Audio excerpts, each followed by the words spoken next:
فالق الاصباح، صبح کو نکالتا ہے رات کی تاریکی سے پھاڑ کر، کیسے گریجولی روشنی پھیلتی ہے۔ وجعل اللیل سکنا، اور رات کو اس نے بنایا ہے آرام کرنے کے لیے۔ والشمس والقمر حسبانا، اور سورج اور چاند کو حساب کے لیے رکھ دیا ہے۔ سارا یہ حساب ہی سورج اور چاند کی وجہ سے چل رہا ہے، چاہے آپ کے لیونر ایئرز ہوں چاہے سولر ایئرز ہوں۔ پھر چاند ایک کیلنڈر بھی ہے آسمان میں، آپ دیکھیں کہ چاند جب نکلتا ہے بالکل باریک ہوتا ہے، پھر وہ سیمی سرکل بن جاتا ہے 7 دن کے بعد، پورا سرکل بن جاتا ہے 14 دن کے بعد، پھر وہ دوسری طرف سیمی سرکل بن جاتا ہے 21 دن کے بعد۔ تو تھوڑی بہت اگر آپ کو سمجھ ہو تو آپ چاند کے ذریعے تاریخ بتا سکتے ہیں قریب قریب کہ یہ والی تاریخ ہے۔ یہ اللہ کی طرف سے کیلنڈر ہے۔ پھر روزانہ کا ایک کیلنڈر 24 گھنٹوں کا، سورج کے نکلنے سے لے کر غروب ہونے تک۔ گھڑیاں تو اب ہم نے بنا لی ہیں نا، پہلے تو لوگ اسی کے ذریعے سب کچھ کرتے تھے نا۔ ورٹیکل چیز اپنے گھر کی چھت پہ گاڑ لیتے تھے، اس کے سائے کے ذریعے نمازوں کے اوقات بھی معلوم کرتے تھے، ٹائمنگ بھی معلوم کر لیتے تھے۔ پھر جس دن سورج نہیں نکلتا تھا اس دن پھر غلطی بھی کھا جاتے تھے۔ صحیح بخاری میں آتا ہے کہ صحابہ کرام نے ایک دفعہ روزہ افطار کر لیا، بعد میں سورج نکل آیا، کیونکہ اس زمانے میں علم غیب نہیں ہوتا تھا، وہ بابوں کو ہوتا ہے، صحابہ کو تو نہیں ہوتا تھا، ورنہ روزہ افطار کر لیتے۔ سورج نکل آیا بعد میں، وہ تابعی پوچھتے ہیں کہ پھر کیا کیا تھا؟ انہوں نے کہا پھر اس روزے کی قضا ہی ہم نے دی تھی، کیونکہ ہم تو افطار کر چکے تھے، چاہے غلطی سے کیا، گنتی تو پوری کرنی تھی۔ آج اگر یہ مسئلہ ہو تو پھر ہم ساتھ یہ بھی سوال پوچھیں گے کہ جی اس زمانے میں علم غیب نہیں تھا ہوتا؟ یہاں تو ہمارے بزرگ تو کہتے ہیں جناب سورج تو ہم سے پوچھ کے چڑھتا ہے، ہم تو پوری دنیا کو ایسے دیکھ رہے ہیں جیسے ہتھیلی پہ رائی کا دانہ۔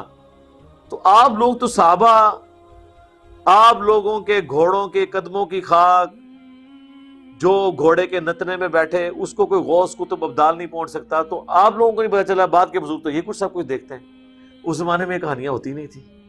ہم نے یہ ساتھ ساتھ آپ کے دماغ میں ڈرل کرنا ہے تاکہ آپ کو پتا چلے کہ کس بڑے لیول کا دھوکہ اس امت کو دیا گیا ہے قرآن کے ہوتے ہوئے۔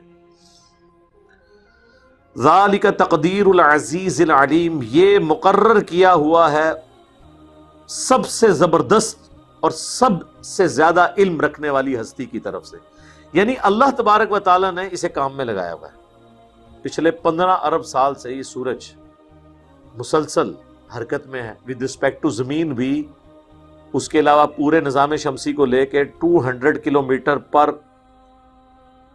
سیکنڈ کی رفتار سے یہ ٹریول کر رہا ہے۔ پھر اس کے اندر فیول کتنا ہے؟ آج وہ کہہ رہے ہیں جناب وہ چائنا نے سورج بنا لیا، وہ پائی چند سیکنڈز کے لیے۔ اس طرح کا سورج کیسے بنایا جا سکتا ہے؟ اس کے لیے تو بہت زیادہ انرجی چاہیے۔ جہاں ہر سیکنڈ میں 50 کروڑ اٹامک بم کے برابر انرجی ریلیز ہو رہی ہو، تو آپ کتنی دیر کے لیے کوئی کر لیں گے چیز؟ اللہ نے اسے کام میں لگایا ہوا ہے اربوں سال سے۔ ویسے تو کسی چیز کو حرکت دینے کے لیے آپ کو فیول چاہیے، دیا ہوا ہے حرکت، اور کتنا تابع فرمان ہے، ذرا اپنے ٹریک سے نہیں ہٹتا، اپنی ڈیوٹی بڑے صحیح طریقے سے پورے کر رہے ہیں۔ اور سب سے بڑھ کے جو ہم نے ٹروتھ ریویل کیا ہے کہ اس پلانٹ ارتھ پہ سب سے بڑا مشکل کشا بھی وہی ہے، ایز فار ایز ظاہری اسباب آر کنسرن۔ جیسے ظاہری اسباب ہمارے ماں باپ بھی ہیں، جی امی سے روٹی مانگے شرک تو نہیں ہوتا نا؟ جی نہیں ہوتا، ظاہری اسباب ہے نا۔ مری ہوئی امی سے تو نہیں روٹی کو مانگتا، تو امی سے مانگ سکتے ہیں تو بزرگوں سے کیوں نہیں مانگ سکتے؟ سرکار بزرگ تو شاہی کوئی نہیں، جو سورج ہے، پوری دنیا کا نظام سورج کی وجہ سے چل رہا ہے۔ موسموں کا بدلنا، ہواؤں کا چلنا، بارش کا برسنا، سب کچھ سورج کی وجہ سے، پودوں کا خوراک تیار کرنا۔ لیکن آج تک ہمیں وہم بھی نہیں ہوا ہم کہیں کہ یا سورج المدد، یا سورج المدد، نظر کرم فرمائے اور بادلوں کی اوٹ سے باہر آ جائے نہ۔ یہ اللہ تعالیٰ نے اس کا اندازہ مقرر کیا، اللہ نے لگایا ہوا ہے ہر چیز، اللہ نے۔ اور یہ کہتے ہیں جی وہ بزرگ نظام چلا رہے ہیں۔ سرکار بزرگوں کو تو پتہ ہی نہیں تھا سورج کا سائز کیا ہے، یہ تو ہمیں سائنس نے آج آ کے بتایا کہ 13 لاکھ گنا بڑا ہے۔ ان بیچاروں کو تو سائز کا بھی نہیں پتا تھا۔ وَهُوَ الَّذِي جَعَلَ لَكُمُ النُّجُومَ لِتَهْتَدُوا بِهَا فِي ظُلُمَاتِ الْبَرِّ وَالْبَحْرِ، وہی اللہ ہے جس نے ستاروں کو، سٹارز کو تمہارے لیے راہ معلوم کرنے کا ذریعہ بنا دیا ہے خشکی اور سمندروں کے اندھیروں کے اندر۔ یہی مقصد ہے جی ستاروں کا۔ یہ ستاروں کا مقصد یہ نہیں ہے کہ آپ مستقبل کے حالات پتہ لگوائیں۔ وہ صحیح بخاری میں بھی اکرمہ تابعی کا قول لے کے ہیں نا امام بخاری کے، ستاروں کا مقصد یہی ہے کہ یا تو اللہ تعالیٰ نے اسے آسمان دنیا کی خوبصورتی کے لیے بنایا، وَلَقَدْ زَيَّنَّا السَّمَاءَ الدُّنْيَا بِمَصَابِيحَ، ہم نے مصابیح رکھ دی ہیں، یہ چراغ ستارے، یا یہ ہے ستارے اللہ نے مقصد رکھ دیا ہے ان کو۔ دوسری انہوں نے یہ آیت کوٹ کی سورہ الانعام کی کہ اندھیروں میں چاہے سمندر کے ہوں چاہے خشکی کے، راستہ معلوم کرنے کا ذریعہ۔ اور تیسرا جو سورۃ الحجر میں آیا کہ شیاطین کو بھگایا جاتا ہے ان ستاروں سے، شہاب ثاقب میٹرائٹس ٹوٹتے ہیں اور ان پہ بمباری کرتے ہیں تاکہ وہ خبریں لے کر نہ اچک کر نہ لے جائیں۔ یہ تین مقاصد ہیں۔ چوتھا کوئی مقصد نہیں ہے، کوئی یہ جو کہانیاں کرواتے ہیں، کبھی وہ ہاتھوں کی لکیروں سے، کبھی ستاروں سے۔ چاہے خشکی کے اندھیرے ہوں چاہے سمندروں کے۔ اب جو لوگ ستاروں سے سمت معلوم کرنے کا طریقہ جانتے ہیں ان کے لیے کوئی مشکل نہیں ہے۔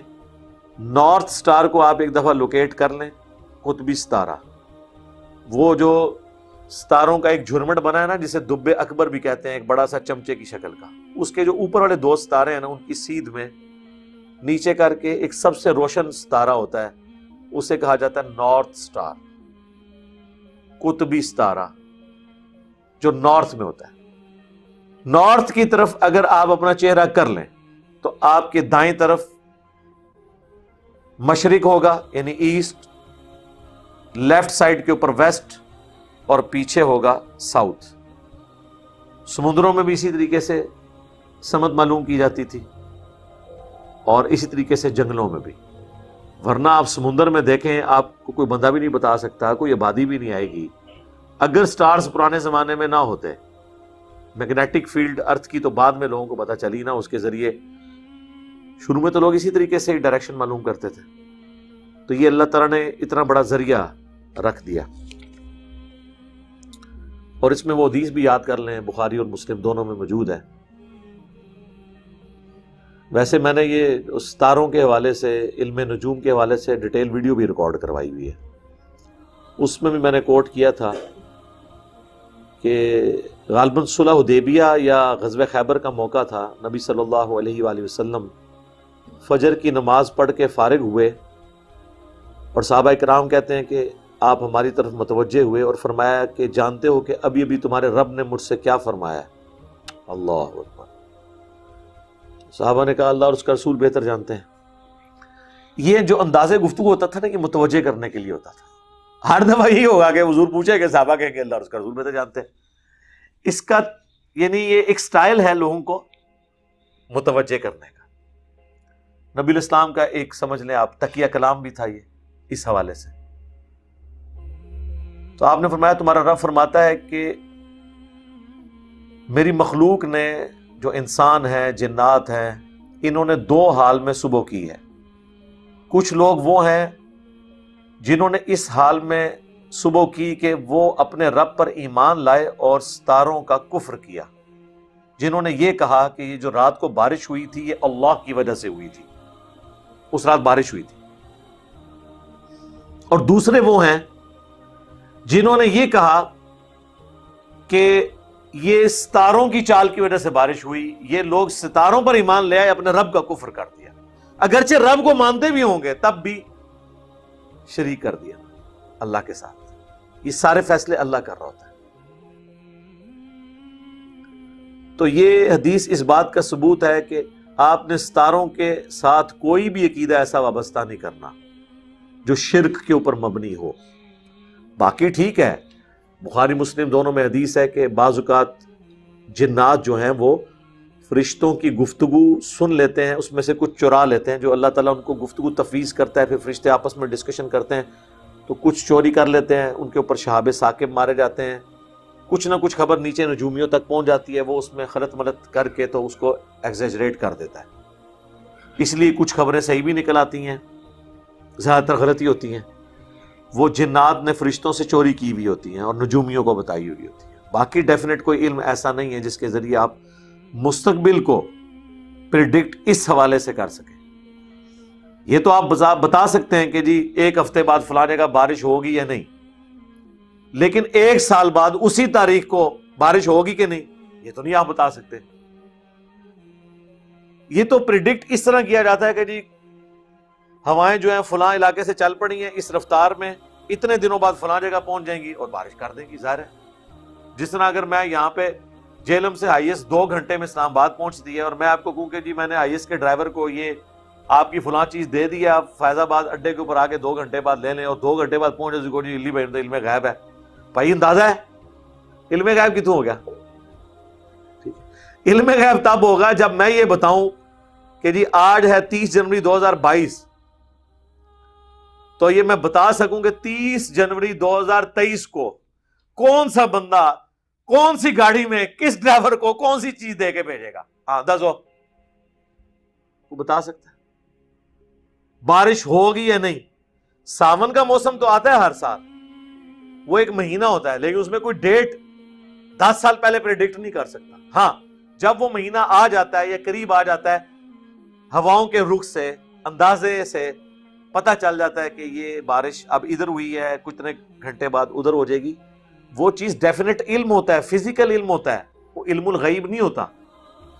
علم الغیب یہ ہے کہ وہ کوئی آج بیٹھ کے بتائے کہ 30 جنوری 2050 کو بارش ہوگی یا نہیں، دسو، یہ تو کوئی سائنس بھی نہیں، وہ کہے گی نہیں اس طرح نہیں ہوتا، وہ بھی اسے علم غیب نہیں کہتے۔ اسی طریقے سے الٹرا ساؤنڈ کے ذریعے جو آپ چاہے وہ گردے کے اندر پتری ہے اس کا پتہ لگوائیں یا پریگنینسی کو آئیڈینٹیفائی کریں، وہ فزیکل نالج ہے۔ یہ نہیں ہے کہ بندہ ادھر بیٹھا ہوا ہے آنکھیں بند کرے اور وہ بتا دے کہ فلاں کے گردے میں پتری ہے یا نہیں، ہو بھی سکتی ہے۔ 10 مریض اگر آئیں گردے پہ ہاتھ رکھے ہوئے اور آپ کہیں ان کو پتری ہے، ایک آدھ مجھے نکل ہی آئے گی، علم الغیب تو نہیں ہو جائے گا۔ آج جھوٹے موٹے 10 لیا ہوتے ایک انہوں نے کاٹ دیتی تھے، پھر پھانٹی لگنی چاہیے تھی نا ایسے نجومی کی۔ تو یہ فزیکل علم ہوتا ہے۔ فزیکل علم جو ہے نا، وہ تو ابھی اسلام آباد میں آپ چلے جائیں، زمین میں وہ 2 فٹ کا گڑھا کھودتے ہیں، اس میں وہ اپنی ڈیوائس رکھتے ہیں، وہ ڈیوائس میں سے ویوز نکلتی ہیں، الٹرا ساؤنڈ آپ کہہ لیں اس ٹائپ کی ویوز جو ہیں زمین کے اندر جاتی ہیں اور پھر وہ ریباؤنڈ ہو کے واپس آتی ہیں، وہ آپ کو یہ بتا دیتی ہیں کہ یہاں پہ پانی کتنی گہرائی کے اندر ہے۔ اب پرانے زمانے کا کوئی بابا آ جائے اور اس گورے کی مشین کو دیکھے تو گورے نو غوث وقت مان لوے، تھوڑے سارے گورے غوث وقت نے، کیونکہ وہ فزیکل نالج اتنا حاصل کر چکے ہیں۔ تیل بھی گورے نہیں دریافت کیتا سر، کسی بابے کو نہیں ہویا، سر ایڈون نے 1853 کے اندر پنسلوینیا امریکہ میں، وہ کنواں ابھی بھی انہوں نے جناب وہ اس کی یادگار رکھی ہوئی ہے، آج تک تیل نکل رہا ہوتا ہوں سرکار، وہ بھی حساتی طور پہ نکل آیا تھا۔ تو وہ جب ریباؤنڈ ہو کے آتا ہے نا تو وہ پھر اب لوگ اب اسلام آباد میں تو آلموسٹ جو اچھے والا بور ہے 5 لاکھ تک اس کی قیمت پہنچ چکی ہے، کیونکہ واٹر ٹیبل جو ہے وہ اب تو 200 فٹ سے بھی زیادہ چلا گیا، کئی جگہ پہ 300 فٹ تک ہے۔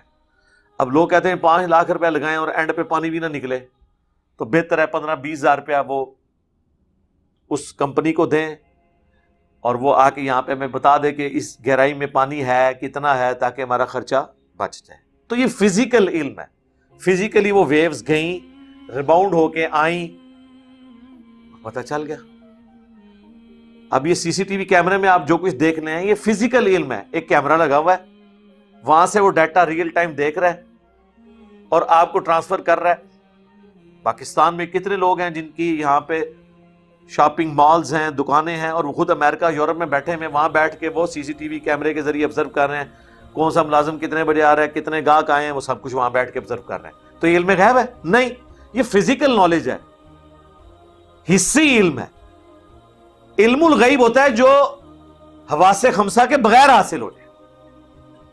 اس طرح کا سر کوئی علم نہیں ہے کہ آپ بغیر ڈیوائسز کو یوز کیے ہوئے چیزیں کر لیں۔ تو یہ سب کچھ فزیکل کانٹیکٹ موجود ہوتا ہے، یہاں سے کیمرے نے دیکھا. انٹرنیٹ بھی ایک فزیکل کانٹیکٹ تو ہے نا الیکٹرو میگنیٹک ویوز والا, اور وہ بھی اللہ تعالیٰ نے زمین کو اس قابل بنایا ہے کہ جو اس کی اوپر لیئرز ہیں ان میں سے ایک لیئر ایسی ہے جو آپ کی ان ویوز کو ریباؤنڈ کر دیتی ہے. اگر وہ لیئر نہ ہو تو یہاں سے جو ویو آپ کا انٹینا چھوڑتا ہے نا اوپر جاتی رہے, وہ واپس ہی نہ آئے. ہاں جی, اللہ نے اسے رہنے کے قابل بنایا ہے. ہماری ارتھ کی میگنیٹک فیلڈ جو ہے نا جی, یہ کتنی ہارمفل چیزوں کو, سورج سے آنے والی, کائنات سے آنے والی چیزوں کو تباہ و برباد کر دیتی ہے. ادروائز یہ تو آئے دن اسکن کینسر لوگوں کو ہونا شروع ہو جائے. پھر جو ارتھ کا ایٹماسفیئر ہے 80,000 کلومیٹر, اس میں سے بھی جو ڈینس ہے وہ تو 50 کلومیٹر تک ہے. یہ اتنی بڑی نعمت ہے کہ باہر سے جب میٹرائٹس آتے ہیں شہاب ثاقب ہائی سپیڈ کے اوپر, جب وہ ہوا میں داخل ہوتے ہیں نا تو ہوا کی فرکشن کی وجہ سے ان کو آگ لگ جاتی ہے, زمین تک پہنچنے میں کامیاب ہی نہیں ہوتے, ورنہ تو جناب یہ زمین کا آپ کی ختم ہو گئی ہوتی. اس لیے آپ دیکھتے ہیں کہ جب وہ اسپیس شٹل واپس آتی ہے نا تو سیرامک مٹیریل کی انہوں نے اس کے اوپر ٹائلز لگائی ہوئی ہوتی ہیں, پھر بھی وہ کتنی گرم ہو جاتی ہیں. وہ ایک دفعہ ایک ٹائل ہی ٹوٹی تھی نا تو وہ اسپیس شٹل تباہ ہو گئی تھی. وہ ٹیمپریچر جو ہے وہ 10,000 ڈگری سینٹی گریڈ تک رائز کر جاتا ہے. یہ عام آپ کے جو میزائل ہیں یہ جب ری انٹری کرتے ہیں ایٹماسفیئر میں تو 5,000 تک تو ان کا ٹیمپریچر چلا جاتا ہے. تو 5,000 میں تو سٹیل بھی پگھل جائے گا, 1,500 سے اوپر تو یہ سروائیو ہی نہیں کر سکتا, لوہا بھی ہو اگر. تو وہ خاص مٹیریل ہوتا ہے. سرکار سائنس نے جس طریقے سے خدا کو اب لوگوں کے سامنے پیش کیا نا, وہ علامہ وحید الدین خان صاحب رحمہ اللہ, انڈیا کے اسکالر, انہوں نے کتاب لکھی ہے دا گاڈ ارائزز, خدا ابھرتا ہے. اس سائنس نے جس طریقے سے خدا کو لوگوں کے سامنے پیش کیا, آج سے پہلے تو لوگوں کو آئیڈیا بھی نہیں تھا.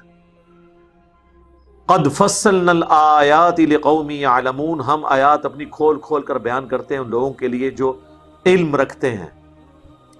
یہ ساری گیم ہے علم کی میرے بھائی, چلیں دا کوئی لینا دینا نہیں قرآن و حدیث نال. ہاں جی, اتھے کیا کہتے ہیں, عشق دے چلے نمبر لے گئے عقل والے انجے ہی عمرہ گالیاں. کہتے ہیں عقل والوں نے تو اپنی عمر ضائع کر دی, عشق کے چلے نمبر لے گئے. علموں بس کری ہو یار, قرآن کیا کہہ رہا ہے, علم ہی علم ہے. ہمارے نبی کو بھی اگر حکم ہوا ہے نا تو دعا مانگنے کا, قل رب زدنی علما, اے نبی آپ بھی دعا کیا کریں. سورہ طٰہٰ کی آیت نمبر 114 کہ اللہ میرے علم میں اضافہ کر دے. اللہ اکبر. اور حضور علیہ السلام فجر کے بعد سنن ابن ماجہ میں آتا ہے, سلام پھیرتے ہی دعا مانگتے تھے, اللہم انی اسألک علما نافعا ورزقا طیبا وعملا متقبلا. میں علم نافع تجھ سے مانگتا ہوں اے اللہ. ادھر علم کی نفی, اور جس سارا علم کتابوں میں نہیں ہے, اور سرکار جو کتابوں میں ہے اس کو تو مانو نا. ہاں کتابوں والے کو تو مانو, بعد کو بھی ہم دیکھتے ہیں, رکو دیکھ لیتے ہیں. ہاں وہ دیکھتے ہیں, وہ باہر ہے نا وہ قرآن و حدیث سے بالکل الٹ ہے. اس لیے کہتے ہیں پہلے باہر والا ویکھ لو تاکہ تہاڈی مت ماری جائے, اندر والی تو سمجھ ہی نہ آئے. وہ اس لیے کہتے ہیں.